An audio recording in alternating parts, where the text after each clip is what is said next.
Greetings, how's everyone doing today? Today I'm going to start a journey of examining the evidence to evaluate doctrine. And this is, I don't know how long this is going to be. I know this video is not going to be long, but the journey, I don't know how long the journey is going to be. We have to look at doctrine and understand where it comes from, what it is, to weigh it out and determine whether it's good doctrine or not. It's logical to start at the very beginning, which is Genesis and the doctrine of sin.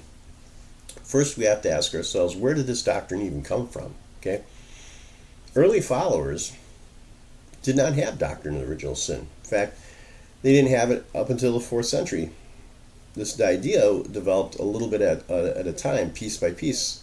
And early writers, such as Shepherd of Hermes and Barnabas, they wrote and believed that children or people were basically born without sin.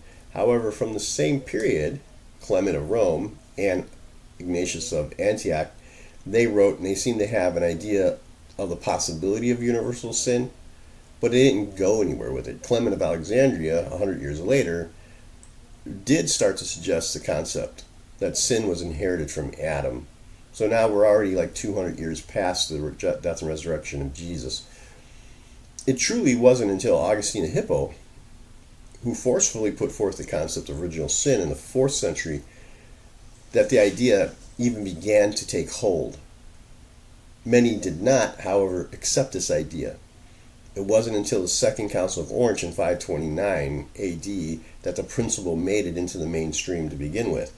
Even then, the idea still was not universally accepted. In fact, it really truly wasn't until the Protestant Reformation of the 16th century that the doctrine took solid root. However, even today, 400 years later, the concept is still not totally universally accepted. Now, as Americans, we tend to think that the whole world sees Christianity the same way we do, that the whole world has the same doctrines that we do, and that's not true. Even within our own country, there are different churches that have slightly different doctrines, correct? So, what then are we to make of this then? Well, there are two authorities that we can turn to. The first, of course, is God and the Scriptures. The second, what did the followers of Yahweh believe since they were there and close to God? And I mean, they did talk to God, right? I mean, God talked to these people, various people. The crowd heard his voice coming from the mountains. He talked to these folks. So they're like primary sources to me. But having said that, let's address the latter first. For 5,500 years, the Hebrews, then the Israelites, and then Jews, believed that God made man with a free will and that we are born sinless, but unfortunately we come equipped with this word desire. Now the word for sin is chet, or it's hard to say, chet, yeah, C-H-E-T, man, try to figure it out. Falling short, and emanates from giving into those desires.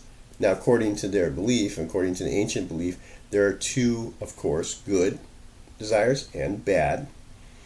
And without rules, aka law, there is no sin because one cannot break rules that do not exist. Is that correct? If there's no rules, no law, then there's no sin because there's no rules, no laws to break. So sin, in those days, 5,500 years, was given into one's bad desires. Okay, and this causes a person to break one of God's rules. I'll give you an example. It's not a good example, but I'm going to give it to you anyways. Sexual immorality, We'll start off with adultery. We'll just look at adultery. So, good behavior, good desires, I should say, is that you're married and you have a desire to have sexual relations with your spouse. That's a good desire. It's a natural desire God gave us so that way we could continue to have, more people.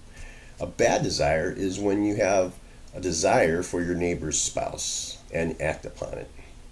That's a sin because God created a rule about adultery, right? The idea that a person is sinful because of their desires does not remove the responsibility of sin from that person. On the other hand, the doctrine of sin places sin squarely on the shoulders of Adam. And if you listen to your church, sometimes you hear people, and it sounds like they're just giving us passes half the time. In fact, most pastors don't actually really preach from the pulpit about sinning anymore. So, having said that, having kind of looked at the word sin, the ancient concepts of sin, and where the doctrine of original sin came from, in the next part, we'll turn to the scriptures, look at Genesis to determine whether the very kernel from which original sin comes from is correct or not.